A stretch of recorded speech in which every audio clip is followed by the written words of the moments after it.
ఉత్తరాంధ్ర జిల్లాల వేదికగా విజయనగరం జిల్లా నెల్లిమర్ల నియోజకవర్గం పోలిపల్లి గ్రామ శివారులో ఈ నెల 20వ తేదీన జరిగినటువంటి యువగలం ముగింపు యువగలం నవశకం సభ మాత్రం ఈరోజు జిల్లా రాజకీయాల్లో ఒక చర్చనీయాంశంగా మారింది. 4.5 ఏళ్ల అనంతరం టీడీపీ జాతీయ పార్టీ ప్రధాన కార్యదర్శి లోకేష్ 222 రోజుల పాటు నిర్వహించినటువంటి పాదయాత్ర ముగింపు సభకు మాత్రం లక్షలాది మంది తరలిరావడం, ఆ సభకు శ్రీకాకుళం జిల్లా ఎంపీ రామ్మోహన్ నాయుడు నేతృత్వం వహించడం ఈరోజు శ్రీకాకుళం జిల్లా వాసులందరూ కూడా ఆనందం వ్యక్తం చేస్తున్నారు. ఆ రోజు ఆయన వ్యాఖ్యాతకర్తగా వ్యవహరించిన ప్రతి క్షణం కూడాను చప్పట్లతో అందరూ కూడాను కేరింతలు కొట్టారు. ఆయన బాబాయ్ అన్నట్టు నేల ఈనిందా ఆకాశం ఊడి పడిందా అన్నటువంటి జనసంద్రాన్ని చూసినటువంటి ప్రతి ఒక్కరు తన్మయం చెందారు. ఆ సభపై నుండి ఈరోజు ఆ సభను మానిటరింగ్ చేసినటువంటి ఎంపీ రామ్మోహన్ మనతో ఉన్నారు. చూస్తే కనుక ఆ రోజు ఇప్పటికే టీడీపీ పార్టీ ఆవిర్భించిన నాటి నుండి నేటి వరకు సీనియర్ నాయకులు ఎవరిని అడిగినా కూడా తమ ఈ 4 దశాబ్దాలు ఏనాడు కూడా అటువంటి పెద్ద సభను మేము అంత జనసందనం చూడలేదు. అటువంటి ఒక సభకి ఈ శ్రీకాకుళం జిల్లా నుండి మీరు అక్కడి నుండి వ్యాఖ్యాతగా వ్యవహరించడం ఎలా అనిపిస్తుంది?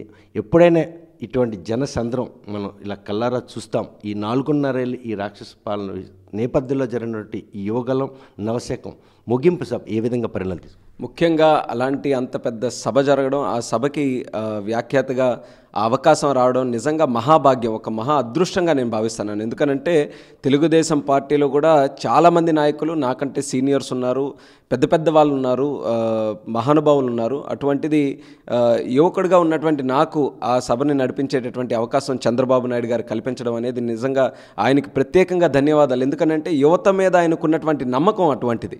యువత ముందుకు రావాలి, తెలుగుదేశం పార్టీ యువతను ప్రోత్సహిస్తుంది అనే నమ్మకంతో మాకు ఒక బాధ్యత అప్పచెప్పి చేశారు. అటువంటిది చిన్న చిన్న సభలు అయితే మాకు కూడా ఏదో నేర్చుకోవడానికి అలవాటుగా ఉంటుందని అనుకోవచ్చు, కానీ అది ఊహకందనటువంటి సభ. రాష్ట్ర చరిత్రలోనే అటువంటి సభలు అరుదుగా వేలు మీద లెక్కబెట్టొచ్చు ఎన్ని జరిగాయి అనేది. అటువంటిది మన ప్రాంతంలో, ఉత్తరాంధ్ర ప్రాంతంలో మన జనాభా మధ్యన అటువంటి సభ జరగడం ఒక పక్కన కాస్త నర్వస్నెస్ అనేది ఖచ్చితంగా ఉంటుంది. ఒక యువకుడుగా అంత పెద్ద సభను నడిపించగలమో లేదో అనేది. మరొక పక్కన ఆ జనాలు చూసి ఆ ఉత్సాహం మనలో కూడా ఒక కొత్త పులకరింపులాగా వచ్చి ఆ యొక్క మెసేజ్ కానీ అవన్నీ కూడా ప్రజల నుంచే వచ్చిందని కూడా ఒక రకంగా చెప్పుకోవచ్చు. సో నిజంగా ఒక మాటలో చెప్పాలంటే అదృష్టంగా భావిస్తున్నాను. ఆ సభని నడిపించేటటువంటి అవకాశం రావడం అదృష్టం. పెద్ద పెద్ద నాయకులు మన చంద్రబాబు నాయుడు గారు, పవన్ కళ్యాణ్ గారు, బాలకృష్ణ గారు, లోకేష్ అన్న గారు, అలాగే మీరు చూసుకుంటే చరిత్రలో కూడా చాలా ముఖ్యమైనటువంటి సభ యువగలం నవశకం అనే పేరుతో శంఖారావం పూనుకోవడానికి రాబోతున్నటువంటి చరిత్రాత్మకమైనటువంటి ఎన్నికలకి శంఖారావం పూనుకునేటటువంటి సభగా మేము చిత్రీకరించాం. కాబట్టి దాని తాలూకా ఇంపార్టెన్స్ చాలా ఎక్కువ ఉంది. సో సభని సక్సెస్ఫుల్గా నడిపించాల్సినటువంటి బాధ్యత కూడా మా మీద ఉంటుంది. ఒక పక్కన సుమారు 226 రోజులు పాదయాత్ర చేశారు లోకేష్ అన్న గారు. పాదయాత్ర ఎంత సక్సెస్ఫుల్గా చేశారో అందరి దృష్టి ఆ ముగింపు సభ కూడా ఎలా జరుగుతుందన్నటువంటి ఆలోచన కూడా వాళ్ళందరికీ కూడా ఉంటుంది. ఒక పక్కన జన సమీకరణ చేయాలి, మరొక పక్కన ముఖ్యమైనటువంటి వ్యక్తులతో సరైన విధంగా మాట్లాడించే అవకాశం వాళ్ళకి కల్పించాలి, అందరినీ కూడా అకామిడేట్ చేయాలి, సభలో ఎక్కడ ఎటువంటి అవాంతరాలు లేకుండా అన్నీ కూడా చూడాలి. సో ఇంతతో కూడినటువంటి అటువంటి రెస్పాన్సిబిలిటీ, ఆ బాధ్యతని అప్పచెప్పడం, మరి ప్రజలు కూడా ఎంతో ఆనందంగా దాన్ని చక్కగా చేశామని చెప్పి వాళ్ళందరూ కూడా ఆశీర్వదించారా? మీరు ఎప్పుడైనా ఇంత జనం ఆ రోజు మీరు మీరు అదే జన సమీకరణ అని అన్నారు, కానీ అక్కడ సమీకరణ అవసరం లేకుండా ఆ రావడం తీరుని ఏ విధంగా మనం ఏ రాజకీయ మీటింగ్ జరిగినా సరే జన సమీకరణ అనేది సాధారణంగా మనం చేస్తాం, ఒక టార్గెట్ పెట్టుకొని ఇంతమంది జనాలు రావని.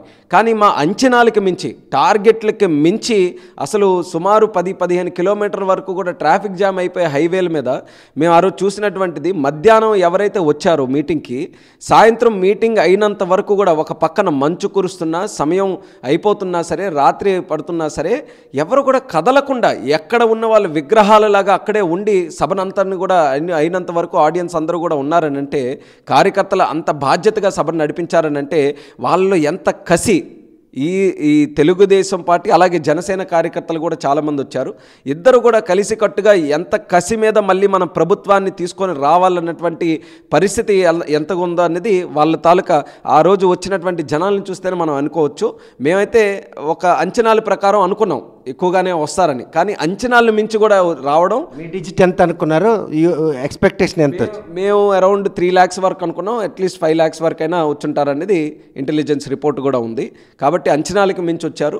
అలాగే రావడం ఒక ఎత్తు, మన ఎంతవరకైనా మీటింగ్ వరకు వస్తారు, చూసుకొని సరేలే ఒకసారి అడుగు పెట్టాం, లేకపోతే ఒక గంట ఉన్నాం, అందరినీ చూసాం, లేకపోతే మాకు నచ్చిన నాయకులకి పలకరించుకున్నాం అని ఉంటారు. కానీ ఆఖరి వరకు కూడా ఉండడం అనేది అది నిజంగా వాళ్ళందరికీ కూడా చేతులెత్తి మరొకసారి నమస్కరించుకోవాలి. మా కార్యకర్తలు వాళ్ళ పట్టుదల, వాళ్ళ తాలూకా ఆవేశం, వాళ్ళ తాలూకా ఉత్సాహం, ఆ రోజు సభ తాలూకా సక్సెస్ ఏదైనా ఉందనంటే నిజంగా వచ్చినటువంటి జనం వాళ్ళ తాలూకా చిత్తశుద్ధి పట్టుదలని మొట్టమొదటిగా చెప్పుకోవాలి. ఒక అధికార పార్టీ ఏదైనా సభ నిర్వహిస్తే అది తరలింపు, వారు అధికార పార్టీపై మక్కుతో వస్తారు. 4 సంవత్సరాలు 7 ఏళ్ళుగా వస్తూ ఉంది. అడుగడుగున కూడాను పాదయాత్రకు ఆటంకం కలిగించిన నేపథ్యంలో అవంతరాలన్నీ దాటుకుంటూ ఉత్తరాంధ్ర జిల్లాలో అడుగుపెట్టిన ఆయన యువగలం నవశకం పేరుతో ముగింపు చేపట్టినటువంటి ఈ యాత్రని కేవలం సినీ చరిస్మా అక్కడ ఉంది. ఓవైపు జనసేన అధినేత పవన్ కళ్యాణ్, అదేవిధంగా బాలకృష్ణ రాక, ఇన్ని అవంతరాలు దాటుకుని లొకేషన్ చూడడానికి వచ్చిన వారే అన్నటువంటి ఒక వాదనలో వాళ్ళు ఉన్నారు. నిజం అంటారా? వాళ్ళకి కళ్ళు బైర్లు కమ్మేయండి. ఇంతమంది జనాభా వాళ్ళు కూడా ఊహించలేదు. ఒక పక్కన వాళ్ళు కూడా బస్సు యాత్ర అనేదో సభలు పెట్టుకోవాలని చూస్తున్నారు. ఎంత జన సమీకరణ చేసినా సరే సగం కూడా రావట్లేదు. వచ్చిన వాళ్ళు ఒక గంట కూడా ఉండట్లేదు.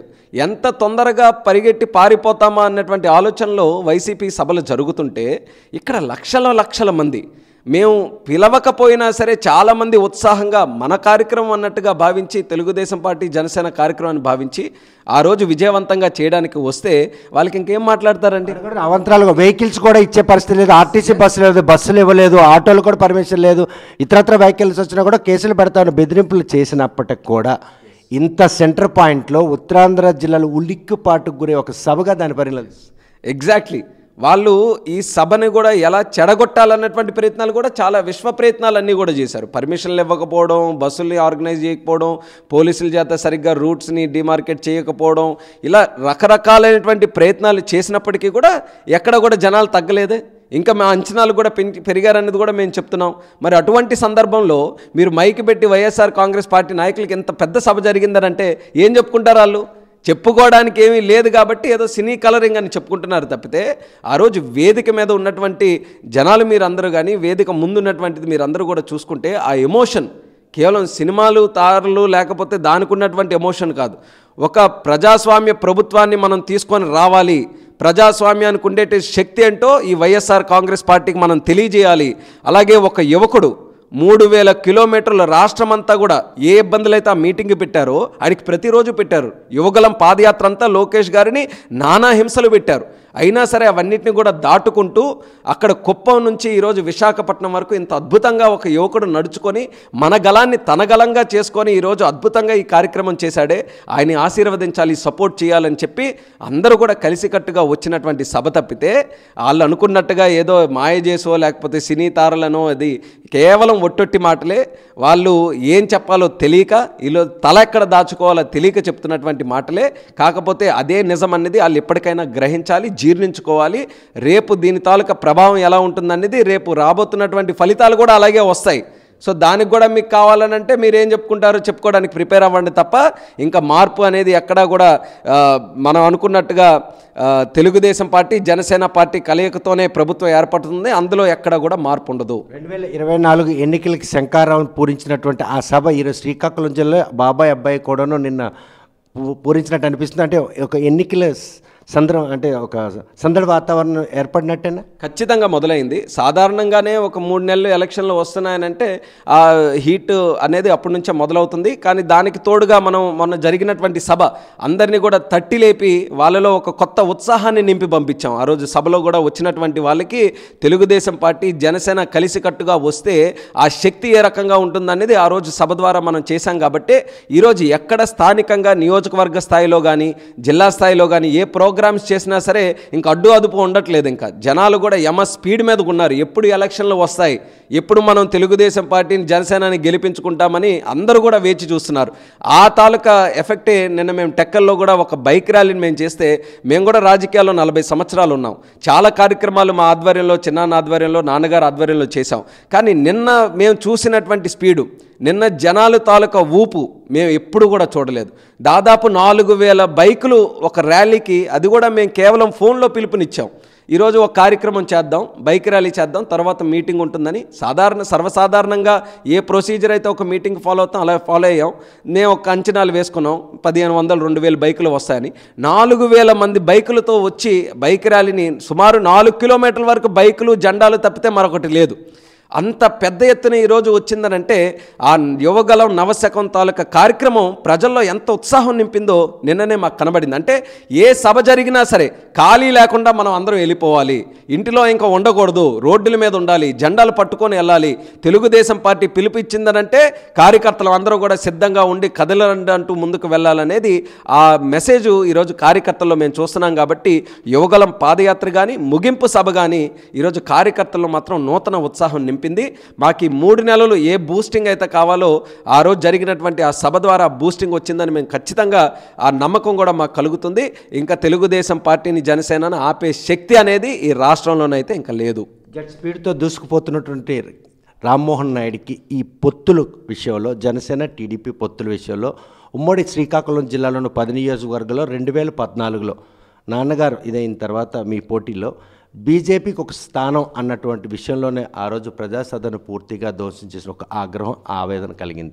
ఈ రోజులో ఇప్పుడు జనసేనతో పొత్తులకి వెళ్ళే భాగంలో ఉమ్మడి శ్రీకాకుళం జిల్లా 10లో కానీ, లేకపోతే మీ పార్లమెంటరీ పరిధిలో ఉన్నట్టు 7 కానీ జనసేనకి పోటీ చేయడానికి ఏదైనా ఒక నియోజకవర్గం ఉందా? ఈ విషయం ముందుగా ఏంటంటే పెద్దలు, ఒక పక్కన చంద్రబాబు నాయుడు గారు, ఒక పక్కన పవన్ కళ్యాణ్ గారు రాష్ట్ర స్థాయిలో అన్ని నియోజకవర్గాల మీద కూడా వాళ్ళు చర్చించుకొని ఎక్కడ ఏ రకంగా చేస్తే బాగుంటుందనేది వాళ్ళ వ్యూహాల ప్రకారం వాళ్ళు ఇచ్చేయడం జరుగుతుంది. వాళ్ళ ఆలోచనలో ఎక్కడైనా సరే మా వరకు వచ్చినప్పుడు, మా ఒపీనియన్ తీసుకున్నప్పుడు ఖచ్చితంగా మేము చెప్తాం. మన ప్రాంతంలో కూడా ముఖ్యంగా మీరు చూసుకుంటే తెలుగుదేశం పార్టీ బలం తాలూకుది ఎక్కువ ఉంది. కొన్ని జిల్లాల్లో, కొన్ని ప్రదేశాల్లో జనసేన ఉండొచ్చు, కానీ మన దగ్గర మాత్రం ఓవరాల్గా మన తెలుగుదేశం పార్టీ ఎక్కువ ఉంది. జనసేన కూడా అక్కడక్కడ ఉంది కాబట్టి కలుపుకట్టుకో వెళ్ళాల్సిన అవసరం ఉంది. కాబట్టి ఈ పొత్తుల విషయంలో మాత్రం పైనుంచి వాళ్ళు డిసైడ్ చేసుకొని చేయాల్సినట్టు, మనం ఏదో ఈరోజు ఉత్సాహంగా ఏది మాట్లాడుకున్నా సరే వాళ్ళ ఒక పార్లమెంటరీకి ప్రాతినిధ్యం వస్తున్నట్టు 7 కాన్స్టిట్యున్సీలు మీ చేతిలో ఉన్నాయి. ఈ 7 కాన్స్టిట్యున్సీలో ఈరోజు టీడీపీకి పట్టుకొమ్మ, రేపు గెలుపుగుర్ర రేసులో ఈ నేపథ్యంలో జనసేనతో పొత్తుల వ్యవహారంలో గనక ఆ సీటు తప్పనిసరి అనుకుంటే, గతంలో 2014లో కూడాను ఇచ్చాపురం లేదా నరసనపేట అన్న ఒక చిన్న మాట విని దేవుళ్ళ పూజించినటువంటి ఆ ప్రజాసదనపై వచ్చి కూడా వాళ్ళ ఆవేదన వ్యక్తం చేసుకో, అటువంటి పరిణామాలు చోటు చేసుకుంటూ ఒక ఆహ్లాదకరమైనటువంటి పొత్తుల వ్యవహారం మన శ్రీకాకుళం జిల్లా పార్లమెంటరీ పరిధికి సాగుతుంది అనుకుంటా. అప్పుడున్న పరిస్థితులు వేరేలండి. ఇప్పుడు అందరూ కూడా ఇంకా మెచ్యూరిటీ వచ్చింది, జనాల్లో కూడా ఇన్ఫర్మేషన్ ఎక్కువగా ఈరోజు వెళ్తుంది. మనకి డిజిటల్ మీడియా ద్వారా కానీ ప్రతి ఒక్కరు కూడా ఎవరు ఏం ఆలోచిస్తున్నారు, ఎవరు అలా అనుకుంటున్నారు అనేది అంతా కూడా ఉంది. తర్వాత మనకి కూడా ఫీడ్బ్యాక్ అనేది లోకల్ స్థాయి నుంచి కూడా పై వరకు కూడా చాలా ప్రాసెస్డ్గా మనకి వెళ్తుంది. కాబట్టి నాకైతే ఎక్కడ ఇబ్బందికరమైనటువంటి పరిస్థితులు వస్తాయనేది నేను అనుకోవట్లేదు. ఏదైనా వస్తే కన్విన్స్ చేసుకోగలిగినటువంటి శక్తి ఈరోజు నాయకులుగా అందరి దగ్గర ఉంది. కాబట్టి ఖచ్చితంగా ఎవరికి ఇబ్బంది లేకుండా మన జిల్లా వరకు, మన పార్లమెంట్ వరకు తీసుకొని వెళ్తామన్నటువంటి ఆలోచనతో నేనైతే ఉన్నాను. దానికి అందరూ కూడా సహకరిస్తారని అనుకుంటున్నాను. ఎందుకనంటే పొత్తనంటే ఇక్కడివ్వడం అక్కడివ్వడం అనేది కాదు, రాష్ట్రంలో ఉన్నటువంటి అన్ని దగ్గరలో కూడా న్యాయం చేసుకుంటూ మనం వెళ్ళాలి. అక్కడక్కడ ఏది అయినా సరే ఒకరికొకరు అర్థం చేసుకొని దాన్ని బట్టి వెళ్ళాలి. తర్వాత ఈ పాత్ర కూడా ఏదైతే రామ్మోహన్ నాయుడు చెప్పిందో, లేకపోతే ఇక్కడ స్థానికంగా ఎవరో నాయకులు చెప్పింది కాదు, చంద్రబాబు నాయుడు గారు, పవన్ కళ్యాణ్ గారు వాళ్ళు పొత్తు డిసైడ్ చేసుకున్నారు. కలిసి వెళ్తే బాగుంటుందని ప్రజల తాలూకు కోరిక మేరకు డిసైడ్ చేసుకున్నారు. కాబట్టి ఆ మేరకు ఎలా నిర్ణయించుకొని ముందుకు వెళ్తే ఖచ్చితంగా దాని ప్రకారం మేము అందరం కూడా నడుచుకుంటూ వెళ్తాం. గెలుపు రేసులో ఉన్నటువంటి ముచ్చటగా 3వసారి శ్రీకాకుళం జిల్లా నుండి ఎంపీగా గెలిచేందుకు అవసరమైన అంతా ట్రాక్ క్లియర్గా ఉంది. ఎందుకంటే అపోజిషన్ నుండి ఇప్పటి వరకు కూడా నా అభ్యర్థి ఎవరో, మీ ప్రత్యర్థి ఎవరో తెలియదు. ఒకవేళ కానీ జనసేన పార్లమెంటు స్థానాన్ని అడిగి మీకు రాష్ట్ర రాజకీయాల్లో ఇచ్చేయాలన్నటువంటి వాళ్ళొక కోరితే తెగించడానికి, అంటే పదవి అంటే తెగించడానికి సిద్ధంగా ఉన్నారు? తెగించిన ఇప్పుడు జనసేనలో కూడా చాలామంది మన ఎంపీగా ఉంటే బాగుంటుందని వాళ్ళే అన్ని తర్వాత మీరు అన్ని క్వశ్చన్కే అర్థం లేదని నేను అనుకుంటున్నాను. కాకపోతే ఎక్కడైనా సరే అందరూ కలిసికట్టుగా ఇంకొక బాధ్యత అప్పచెప్పి ఏదైనా చేయాలంటే మాత్రం అందరూ కలిసికట్టుగా చేయాల్సినటువంటి అవసరం ఉంది. కానీ నా వరకు ఫోకస్ అంతా కూడా శ్రీకాకుళం పార్లమెంటును మనం గెలవాలి. ఎందుకనంటే ఇంకా కార్యక్రమాలు చేయాల్సినటువంటి ఉన్నాయి. రెండు పర్యాయాలు చేశాం కాబట్టి కాస్త ఎక్స్పీరియన్స్ కూడా వచ్చింది. సైమల్టేనియస్లీ రాష్ట్రంలో జనసేన టీడీపీ రెండు పార్టీలు కలిసి వైసీపీని ఇంటికి పంపించేందుకు కూడాను పక్కా వ్యూహంతో ముందుకెళ్తున్నారు. అవును, అంతే, అన్నీ ఉంటున్నాయి. కానీ అలా అని మనం కేంద్రం దగ్గర మనకు ఉండేటటువంటి బాధ్యతను మనం మర్చిపోకూడదు కదా. మనం ఓట్లు వేసేటప్పుడు ఏ ఇండియన్ సిటిజన్ అయినా ఒకటి రాష్ట్రంలో ఒక ఓటు వేసినప్పుడు కేంద్రానికి కూడా ఒక ఓటు వేస్తున్నాడు. మనం ఎంతసేపు రాష్ట్రంలోనే ఉన్నటువంటి పరిస్థితులు ఆలోచించినా సరే కేంద్రంలో కూడా సరైన నాయకత్వం ఉన్నప్పుడే అక్కడ నుంచి కూడా మనకు రావాల్సినటువంటి నిధులు కానీ అక్కడ మన హక్కుల కోసం మనం చేయాల్సినటువంటి కార్యక్రమాలు కూడా ఉండాలి. కాబట్టి మనకి ఒక ఎక్స్పీరియన్స్ నేషనల్ పాలిటిక్స్లో ఎంపీగా 10 సంవత్సరాలు చేసినందుకు అక్కడ నాయకులతో పరిచయం అనుకోవచ్చు, అక్కడ పద్ధతులతో అనుభవం అనుకోవచ్చు, వీటన్నిటి ప్రకారం కాస్త ఉంది. కాబట్టి ఖచ్చితంగా మూడోసారి కూడా ఎంపీగా చేస్తే మనం జిల్లాకి న్యాయం చేయగలం, రాష్ట్రానికి కూడా న్యాయం చేయగలం అనే ఆలోచన నాకు ఉంది. కాబట్టి దాని మీద మేము ఫోకస్ పెడుతున్నాం. అందరూ కూడా సహకరిస్తారనే నమ్మకం కూడా నాకు ఉంది. ఈసారి అవతల ప్రత్యర్థి ఎవరున్నారనేది కంటే మనం ఏదైనా ఇంకా వీక్నెసెస్ ఉంటే అవి సెటిల్ చేసుకోవాలి, లేకపోతే మన బలాలు ఉన్నప్పుడు అవన్నీ కూడా ప్రజల వరకు తీసుకొని వెళ్ళాలి, ప్రజలకు ఇంకా అందుబాటులో ఉండాలి, మరింత నమ్మకాన్ని వాళ్ళకి కల్పించాలనే ఆలోచనతో మన వరకు దృష్టి పెట్టుకొని నేను ముందుకు వెళ్తున్నాను. ఆ భగవంతుడు ఎర్రనాయుడు గారి తాలూకు ఆశీస్సులు ఉన్నాయని నమ్ముకుంటూ ఈసారి మంచి మెజారిటీతో రావాలనేది ఒక ఛాలెంజ్గా పెట్టుకున్నాం. గతంలో మీరు చూశారు పరిస్థితులు ఎలాగున్నా సరే ప్రజలు ఆశీర్వదించారు. కానీ మరి ఈసారి మాత్రం ఒక మంచి మెజారిటీతో మాకున్నటువంటి 7 నియోజకవర్గాల్లో కూడా తెలుగుదేశం పార్టీ అభ్యర్థుల్ని మేము గెలిపించుకోవాలన్నటువంటి ఆలోచనతోనే నేను ముందుకెళ్తాను. చూస్తే కనుక యువగలం నవశకం సభ తర్వాత అధికార పార్టీలో ఇన్ఛార్జీల మార్పులు, ఎమ్మెల్యే నియోజకవర్గాలు, ఇటువంటి ప్రక్రియ ఆ సభ ఎఫెక్ట్ అనుకోవచ్చు. దానికి అర్థం ఏంటండి, వాళ్ళు ఓడిపోతారనేది వాళ్ళకి ముందుగానే గ్రహించారు. కానీ చేప కింద నీరులాగా ఏదో మేము మార్చేసుకొని వెళ్ళిపోతే అన్నీ సెట్ అయిపోతాయని అనుకుంటున్నారు. కానీ ప్రజలు ఎప్పుడో తిరస్కరించారు. మీరు ఎక్కడ ఒక క్యాండిడేట్ని తీసుకొని ఇంకో దగ్గర పెట్టినా సరే ఈరోజు రాజకీయాలు ఎలా ఉన్నాయనంటే ఎక్కడ ఏది జరిగినా సరే ప్రతి ఒక్కరికి కూడా స్పష్టంగా తెలుస్తుంది. కాబట్టి జగన్మోహన్ రెడ్డి గతంలో అక్కడ ఎన్ని రకాలైనటువంటి వ్యూహాలండి, కోడికత్తి వ్యూహం వాడాడు, పింక్ డైమండ్ వ్యూహం వాడాడు, కమ్యూనిటీలతో చాలా చెలగాటం ఆడాడు, ప్రాంతాలతో చెలగాటం ఆడాడు. ఇలా రకరకాలైనటువంటి ఇష్యూస్ని తీసుకొని వచ్చి ప్రజల దృష్టిని మళ్లించి ఎన్నికల్లో గెలవడానికి ఒక అవకాశం వచ్చింది. ఈసారి కూడా ఏదో అలాగ తారుమారు చేసేసి క్యాండిడేట్లు మార్చేస్తే మన మీద ఉన్నటువంటి నెగిటివ్ అంతా పోతుంది, ఏదో మళ్ళీ గెలిచేస్తామని అనుకుంటున్నాడు. కానీ ప్రజలు మొత్తం పైనుంచి కింద వరకు జగన్మోహన్ రెడ్డి గారు ఏంటంటే అనేది మొత్తం ఆవలెక్క పెట్టే పరిస్థితిలో ఉన్నారు. కాబట్టి ఎక్కడ కూడా ఎటువంటి డిస్టర్బెన్స్ ఉండదు. వాళ్ళు ఎన్ని మార్చుకున్నా సరే వాళ్ళ ఓటమి మాత్రం ఖాయం. మేము ఒక రకంగా వాళ్ళు ఓటమి ఖాయం అనేది కూడా ఈ రకంగా మనకు తెలిసిపోతుంది. ఇప్పుడు అంత బ్రహ్మాండంగా ఉంటే వాళ్ళు చక్కగా పరిపాలన చేసుకుని ఉంటే మంచి క్యాండిడేట్ పెట్టుకుని ఉంటే మార్పు చేయాల్సిన అవసరం లేదు కదా. సుమారు 80 మందిని ఈరోజు మార్చేస్తామన్నటువంటి టాక్ ఈరోజు బయటకు వచ్చిందనంటే జగన్మోహన్ రెడ్డి పని అయిపోయిందనేది వాళ్ళే ఈరోజు ఒప్పుకున్నట్టుగా అయ్యింది. ఆంధ్రప్రదేశ్ రాజకీయాల్లో ప్రత్యక్షంగా తనంతు పాత్ర పోషించేందుకు శర్మిల సిద్ధం అవుతున్నారు. ఈరోజు ఆంధ్రప్రదేశ్ కాంగ్రెస్ వ్యవహారాల అధ్యక్షురాలు కూడా ఆమె నియమిస్తున్నారు. అక్కడ టీడీపీ ఈరోజు పోటీ చేయకుండా తెలంగాణలో కాంగ్రెస్ గెలుపుకి కొంతమేరకు దోహదపడిన ఒక ఊహాగానం కూడా లేకపోదు. రేపు మీకు పరోక్షంగా షర్మిల కనుక ఆంధ్రప్రదేశ్ రాజకీయాల్లో ప్రత్యక్ష పాత్ర పోషించినట్టయితే రేపు మీకు గెలుపు అలవోక అన్నటువంటి ఒక స్పష్టత మీలో వచ్చినట్టే ఆమె కనుక రేపు ఈ కాంగ్రెస్ విషయాలనేది కాంగ్రెస్ పార్టీ వాళ్ళు మాట్లాడుకుంటేనే మంచిది. ఇప్పుడు మా వరకు అయితే మేమేం చేయాలనేది ఇంకా చాలా ఉన్నాయి మా లిస్టు. తెలుగుదేశం పార్టీలో మేనిఫెస్టో కానీ క్యాండిడేట్స్ కానీ. సో మా స్పేస్ అంతా కూడా దాంట్లో ఇంక్లూడ్ చేసుకున్నాం. ఇంకా అవతల పార్టీలు ఏంటనేది ఇంకా అంత జోలికి కూడా వెళ్ళలేదు. అయితే తెలంగాణలో జరిగింది ఏంటంటే ఆ టైంలో చంద్రబాబు నాయుడు గారు ఒక క్లిష్టమైనటువంటి పరిస్థితిలో ఉన్నారు.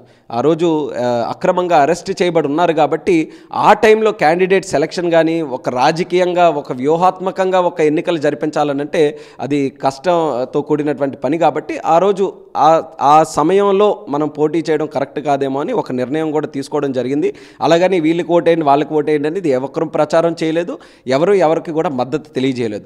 మా కాన్సన్ట్రేషన్ అంతా ఆ రోజు చంద్రబాబు నాయుడు గారిని బయటికి ఎలా తీసుకొని రావాలి, న్యాయ పోరాటం ధర్మ పోరాటం చేస్తున్నాం, అందులో విజయం ఎలా సాధించాలనేదే తెలుగుదేశం పార్టీ తాలూకా వ్యూహంగా ఉండింది. కాబట్టి అక్కడ పరిణామాలు ఏ రకంగా జరిగాయనేది మళ్ళీ చూసుకుంటున్నాం. ఇక్కడ ఏం చేస్తారనేది కాంగ్రెస్ ఎలా వ్యవహరిస్తుంది అనేది వాళ్ళ పార్టీ వాళ్ళే నిర్ణయించుకొని వాళ్ళు చెప్పాలి. మా వరకు మాత్రం జగన్మోహన్ రెడ్డిని ఓడించడానికి మేము రంగం సిద్ధం చేసుకున్నాం.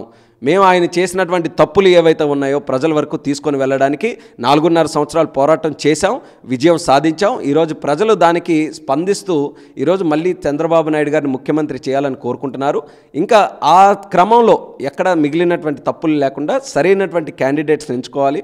కొన్ని పద్ధతులు పెట్టుకున్నాం, యువతను కూడా ఎంకరేజ్ చేయాలి. సో వీటి మీద కాన్సన్ట్రేట్ చేసుకొని మేము ముందుకు వెళ్తాం.